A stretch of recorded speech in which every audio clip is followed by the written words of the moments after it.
Oh yeah, oh yeah, oh yeah, no one like, oh yeah, one like, oh yeah, no one like, oh yeah, no one, no one. Hello, how you doing? My angel, my one and only, the only one that I'm missing. Where they bring me joy and blessings, you know that I love you, and I can't wait to say I do. But before we walk down the aisle, I just wanna let you know that you're the finest. May you be the finest being I've seen. You're the brightest. The way you the shine, you the bling like me. You're the highest. When it comes to The 16th, I believe. Absolutely. Yeah, and we're here in the presence of a very, very interesting and provocative guest by name of Gore. Gore Mbaitoloum, yes. Mbaitoloum. And he's from Chad, by the way. So you see, I told you I'm unveiling Africa, one handsome face at a time. So let's go into our discussion here, and you tell me a little bit about Chad, from where you come, and what is going on at this present moment, especially with the UN General Assembly in the background. So tell me where you come from, where you come from in Chad, where is Chad located in Africa? Because my audience and my viewers would like to know, a little bit more about Chad. It's not very popular around these parts of the world. Absolutely. Well, first of all, Madam Christine, allow me to thank you for having me here in your show. It's always an honor to come to a platform like this to not only just share about us, but also present our country. So my name is Gore Mbaitoloum, and yes, I'm indeed originally from Africa. It's a big country in Central Africa. So today or this week, the big rendezvous was New York, the 68th summit of the General Assembly here. The issues are, you have several issues that countries are coming to discuss. As far as Chad, well, this is my personal opinion, so I don't speak for the government of Chad, of course, but well, I can see that there are issues that are very important. There is issues regarding the environment, human rights issues, security issues. As you can recall, there was recently the event in Mali, Yes. that put Mali in the map in a way that people discover the need to come together and talk about security and fighting terrorism. So various issues are being addressed. So it's always good to come to New York. Very, very, the diversity, the melting pot, but also seeing the head of state and the delegations coming together and trying to reduce the distance between countries and address those issues. So I'm sure they made good progress since it started here in New York. So. Okay. Yeah, thank you. But I would like to go a step backwards. Let's just get some house cleaning rules here. Your name is Gore Mbaitoloum. What does that mean? Because we're trying to unveil Africa, and every little word that's African needs to be explained and dissected. Well, unveiling Africa, I think it's of course you have to do that.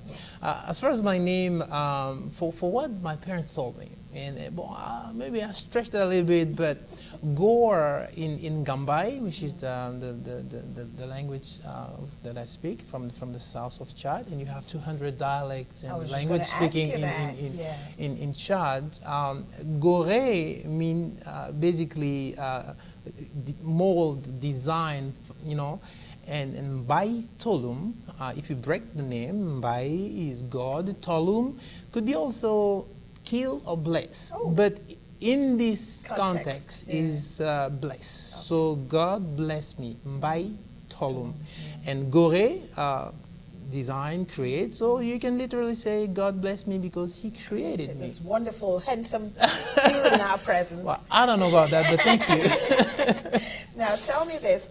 I know Chad is a huge country, but not many people know this. But you're a landlocked country. What does that mean to an African?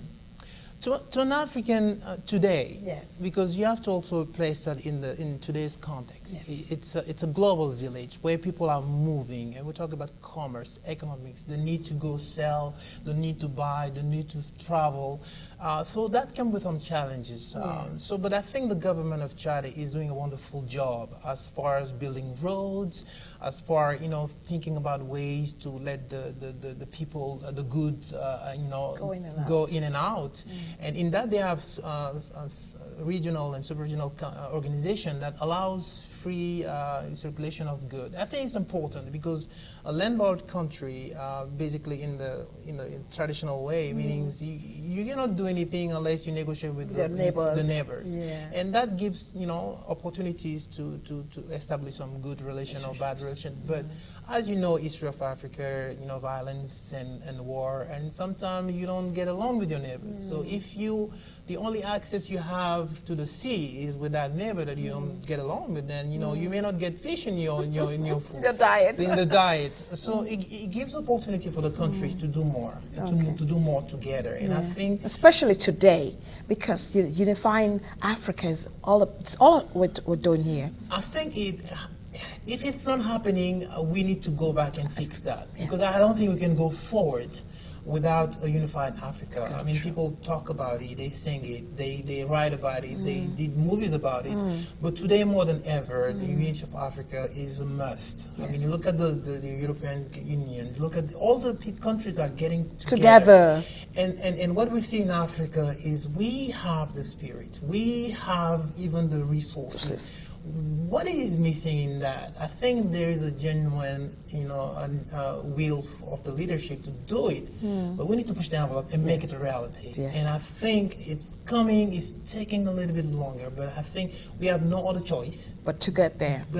Yes. I agree with you totally, and that's what I do. That's why I do what I do. Unveiling Africa. I could have said Unveiling Nigeria, where I come from. I have enough stories to cover my show from Nigeria, but I felt like, what is one huge country if the rest of the countries are falling apart or scrambling or whatever? We in a family, if everyone is successful, then you have a rich, beautiful family. Absolutely. So the same goes for Africa. Absolutely. We are such beautiful, diverse people from north to south, east to west. Why can't we use that diversity to become more unified? And that's why I come in, and I'm really strongly holding to that calling to go further and really, like you said, push the envelope to make sure that our leaders get invited or get in tune with this whole process, because it will be better for them, Yeah, absolutely. And forgive me that I just cut you, but No. Unveiling Africa, to me, I think you're right.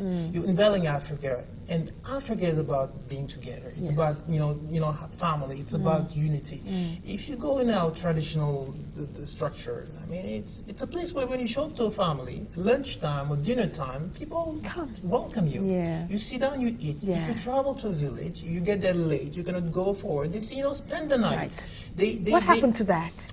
That's a great question. Yeah, that's what a happened great to that question, lifestyle? and I think we miss something in the process. Is it because of the modern world? Is it because we have different values, cultural values that are added to our values? It is because our living conditions change so much that we don't necessarily see those values as important, or is it because the world is just putting the pressure on us to catch up with something that is not part of who we are? Yeah. I know, those are great questions that I think maybe scholars and people need to research and maybe get us some real data, and maybe that can help us. But what I can see, Unveiling Africa, your show is, when I get the call, I definitely feel like I needed to be here. Oh, great. Because, Thank you so much. What you're doing, sister, is what a lot of brothers and sisters are trying to do. Show that it's not about me from Chad or from Nigeria, from Ghana. Yeah. It's about letting people see that at the end of the day, we're all One. And our interests lie on the fact that we need to build this Africa, this world together. Yes. And I commend you to go forward with this, and I'm very, very humbled to be able to participate and share. I am humbled that you take time from your very busy schedule. I mean, I overheard you before we went on the air that you had not been home for like 2 weeks, because I know you're a busy man too. You're a media person, and you try to espouse the diaspora in Africa to the rest of the world. And what a fit, you know, because that also, we can collaborate and we can work together and make Africa strong. Absolutely. You know, and it's not like we're not happy with America. Yes. In fact, we're grateful to America for letting this happen, Yeah. because otherwise we will never see this, you know, take place. That's true. From here, the next step will be the motherland. That's true. Well, I left home almost 2 weeks ago. I was in different state and doing different projects. Yeah. I miss my boys so much. I call them mom, and they're talking on the phone, and dad. Caleb, my biggest son, said, Dad, you work in New York, right? I said, yes. Oh, gosh. You know, I miss them. But back to what you say, you know, I think for us today, we as a communicators, as media people, we have a big job to do. Yeah. Because there's a power into media, into what we are doing, what you are doing. And at this point, if you don't mind, I'd like you to elaborate on what you really do and give us and tell us about your media program, and also where we can, or the viewers can reach out to you. Absolutely.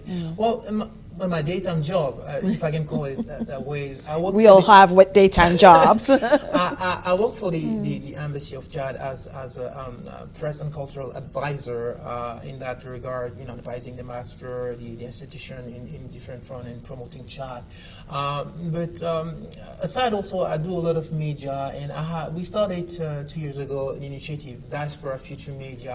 The idea basically, we felt that every time that we have opportunities in meetings, let's say here we're in New York, African delegations are coming, they're not getting the media attention they need. You know, yes. And we felt like we needed to do something. So Diaspora Future Media is, in a sense, that organization that is an African network. We work with all the countries, African countries, trying to support them, providing them media interviews, you know, following their delegation into high-level meetings, talking to you know, their ministers, making sure that the message here in the United States has an impact. Yes. You know, but also back home, that people watching their leaders coming into those forums and talking about Africa, the country, feel like, you know what, we are putting our money in to pay for tickets and travel and stuff like that, but they are doing a job. We understand why when they come in and say, times are hard, we need you to contribute more, or we're going to cut this or cut that.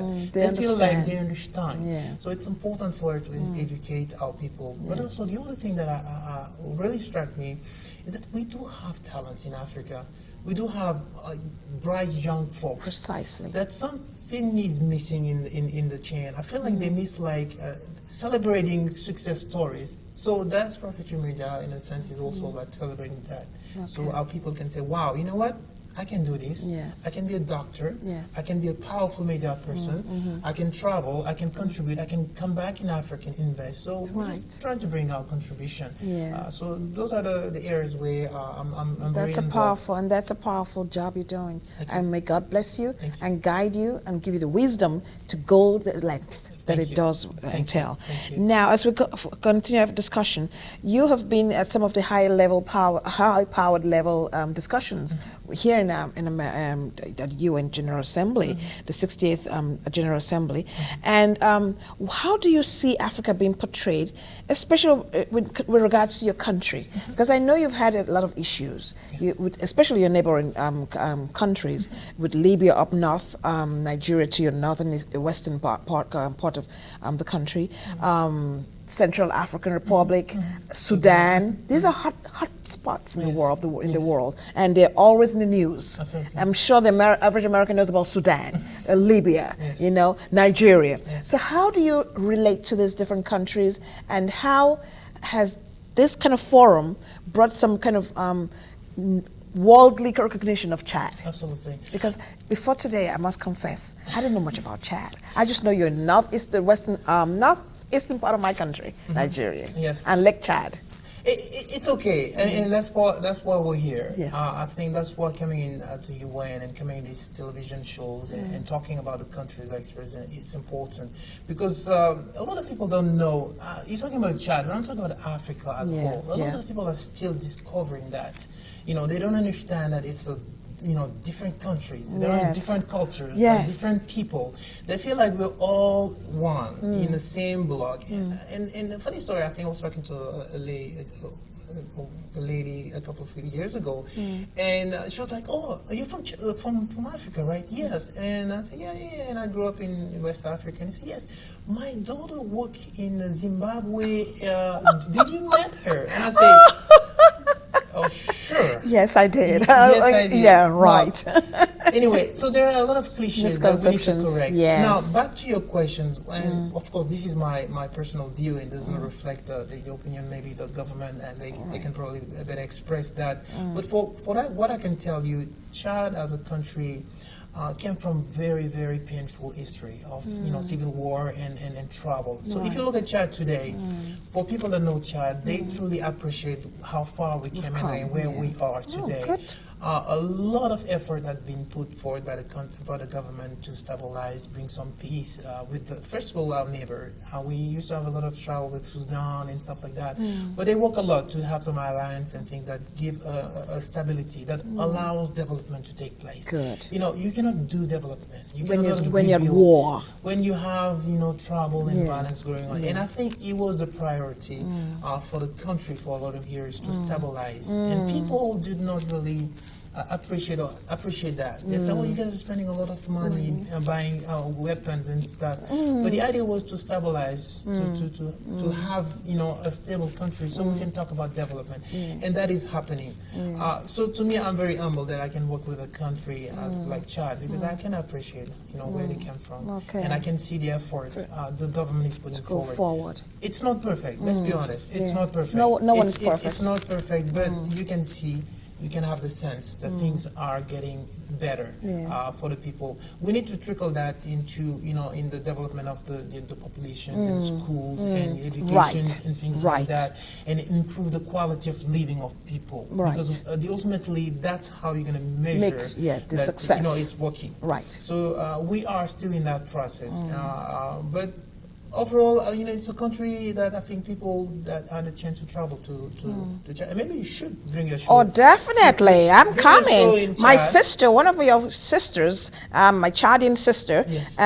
by name Nassim, has invited me over. And we Abso- will be visiting Chad very I think soon. you're talking about Naisam Felicite. Yes. And she has an initiative, Flame of Culture Right, International. right. And I think I spoke to her many times. I think these are the initiatives that even from the United States that we need. Right. Because I think she's talking about, bringing some cultural things, bringing Miss Chad in America. It's Fantastic, important fantastic. because, if politics is a little bit hard for us to get consensus, culture is something that brings Everyone together. Together. And it's exciting. Exactly. So Yes. I think we are rich in Africa culturally, and we can definitely use that, to bring the countries around us and talk about development. Right, So, right. Good. And also, while we're at this point in the conversation, tell me, what's your favorite Chadian food? I always ask this of my guests. well, that's a very good one, and I have to think a little bit, but I can tell you, 95% sure that my favorite is the boule. Like my kids will call it the boule. The boule is flour mixed with water, and then they make the boule. They call it la pâte aussi, and they eat it with sauce. It could be tomato sauce. It could be how do you call it? A gombo, a sauce de gombo. And you use it with meat. It's awesome. Is it like a same consistency of fufu?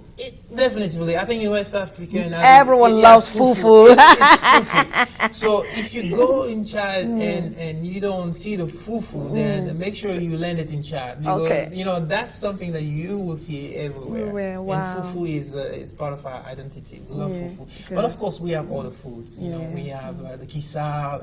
It's like the Ethiopian, how do you call it? Like injera. Injera bread. Yeah. Exactly. It's a little bit sweeter depending how they cook it. But those are. And this is what I want to bring to the people of the world.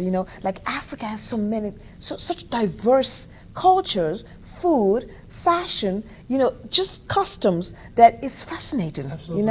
And I'm sure by the time we're done with this, people want to come back to Africa and live in Africa and say, wow, I didn't know, Well, and that's my goal. Well, I think that's a noble goal, and I think part of us, part of what we do also is to promote Africa, Right. to regain the image of Africa, because we had a lot of damage. Yeah. People used to see Africa or African countries with the cliches of the kids dying, the skinny boy and things like And that. that's what I saw, and I said, no, not again. And that's very, very dangerous because it works in the mind of the people in a way that when they talk to you, they say, "How come you are not skinny? How come you, and you speak this way, Yeah, or you look so healthy." Exactly. We wanted to see some pot belly and skinny legs. Exactly. So I think it's part of our job also is to kind of educate and share so people can understand that it's just like in America. You go from one state to the other one, you have some contrast and difference and accents and not accents and colors and not colors and stuff like that. But we are who we are, and we need to share that in a positive way and help people see us for who we are, and maybe come around and enjoy. The people that I know that went to Africa, usually they don't want to come back. Come back. You're right. I mean, You're right. One, you get there, well, It's a different story. It's a different story. Yeah. People are kind, generous. Yeah. And I think the other secret is that they get there and all of them will say, how come all these people are all nice, and they will open their doors, put food on the table for you, give you don't even what know they don't you. have, Yeah. or, they don't even know, but they do that. So I think it's important for us to work on that front to make sure that everybody gets it. That's a point, yeah. And so, since you talk about the diaspora and part of Africa, do you ever think of going to, have you ever traveled to other parts of Africa? And if not, what countries specifically, like if I said, let's go today, Gore, what countries would you like to go to? Like, give me two, just for brevity's sake. Okay, no problem. I mean, I was fortunate enough to travel in a lot of countries. I'll definitely start with Chad because that's where I'm from. Yeah. It's a beautiful country. I think I want you to get there and feel the heart of the people and feel the kindness of the people that you smell and see the colors and things like that.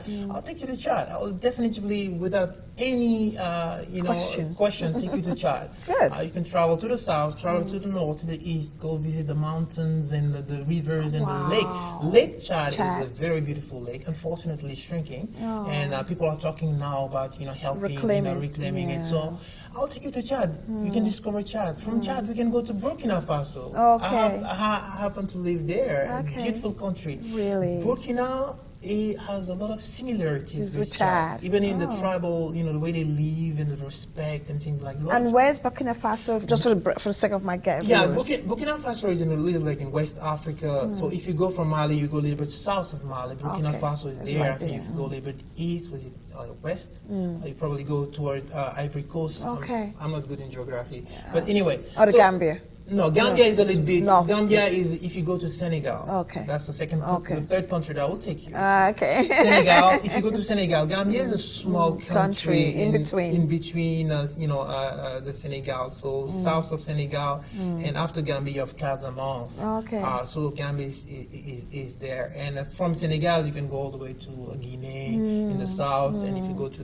a little bit to the west, I think it's Mali, Okay. and then you can go Niger and Burkina Faso and stuff like that. Wow. So I live in Senegal, and I live also in Burkina Faso. Travel to Mali a little bit. Ivory Coast, I live there I'd too. love to go to those places because all I hear about is reading them in geography books. Yes. And I've never actually seen because I know the geography is fantastic. Well, let me suggest you something. Like, why don't we do Unveiling Africa? Yes. Pack the cameras. Okay. I would just go on the road and visit those countries. I will in a heartbeat.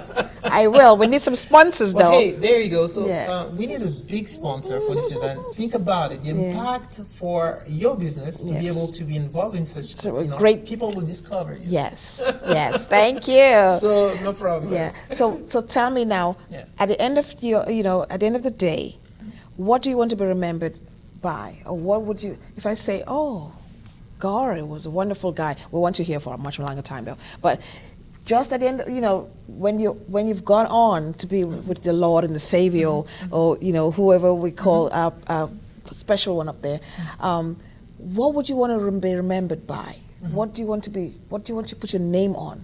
Absolutely. Well, first of all, we have to know that we are only instrument in the hands of the Maker, God. I mean, I'm a big believer, and that's something that earlier my parents kind of like make sure that we get it, and we appreciate, especially today more than ever, and particularly living in the United States, where it's so big. The limit or the worst enemy is you. It's not somebody coming and say, don't do this, don't do that. Yeah. So to me, we all are instrument, and I would love to be that instrument doing what makes a difference in people's life. I'm all about having an impact. Yeah.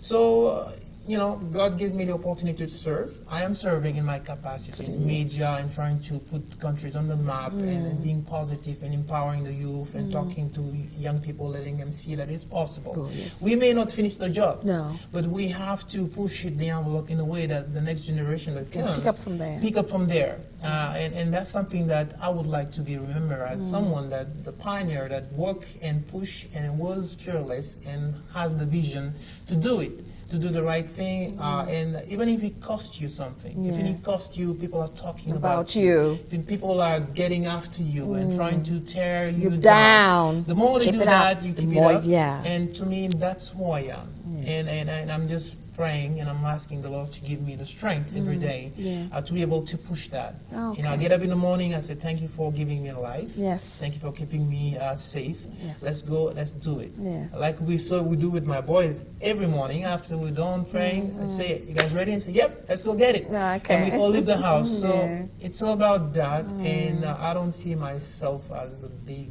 I'm seeing myself as a small, tiny instrument. And I love, and I'm fine with that. I'm fine with that role. I'm fine with that opportunity that I have to impact and encourage and do that. I hear you talk about God just before we round up. How many religions do you have in Chad? Because many people think it's a Muslims inspired country. So Absolutely. what religions do you have? It's like, in Africa, that's a diversity. In Chad, we have a big percentage of Muslim, but also you have Christian in the south. Even in the north, you have Christians. You have people that animists, they call them, they don't even believe. And that's just Africa. Yeah. And for a long time, I think we get caught, and our religious identity got a little bit shift left and right. People didn't know, okay, now we're Christian, we don't do, things that we used to do. Now we're Christian, we don't, go and use a medical, traditional way to heal things. But Africa is Africa. I'm Christian, I believe in God. My brothers are Muslims, there's no problem. We don't see religion, we don't see people for their color, or, we see idea, we see all Chadian or all African. And I think, to me, that's the way I see the world. Okay. My family is very mixed. I mean, my kids are mixed. So I really don't see religion. I value someone with faith because to me it's a powerful interior power. Yes, that someone will be able to lean on the strength or on God. It's a sign of leadership and a sign of a lot of things. So I respect people that are spiritual, and also respect the people that decide not to believe anything. It's their choice. Maybe by looking at you or interacting with you, maybe they will feel the heat, and maybe they will feel the need to come closer. So don't reject them. Take them as people that are still looking for ways to do things. And I think if the world was just people were connecting that way, I think we'll have less wars, less troubles. And maybe our leaders just can sit down and have a tea and just get to the business of taking care of people. Instead of being servants, instead of being, Exactly. Yeah. Anyway, thank you so very much for coming to my show, Unveiling Africa. And together we'll unveil Africa. Like you just said, we'll travel around the country or the continent. The countries in Africa, I fail to say the country of Africa. No, it's the continent of Africa, because there's so many countries in Africa. But I thank you so very much for coming, taking time off your busy schedule to share and impact the world what you do best, and for helping Unveiling Africa get to its goal too. Thank you so much. Thank you so much, sister. It was a pleasure being here, and I commend you to go forward with your show. Thank you. I think you're doing the right thing. Thank you. And we'll keep it up. Yeah. We'll keep the partnership and see what we can do together. Right. Yes, it will be fun to travel in Africa. Yes. Bring some people from the US with Yes. us. Sponsors and businesses, and let them come. Yeah, and see for themselves firsthand. And not only just come visit our people, but maybe invest there and help our people develop. So thank you so much for having me. You're welcome. Thank you again. You take care. Merci. Bye-bye. Au revoir. Over. And as always, I enjoy bringing Africa to you into your homes. I thank you for all the wonderful opportunities, for my fantastic guests with their limitless projects and opportunities that they share with us. Keep on watching Unveiling Africa, one handsome face at a time. Thank you and good night. Oh yeah, oh yeah, oh yeah, one.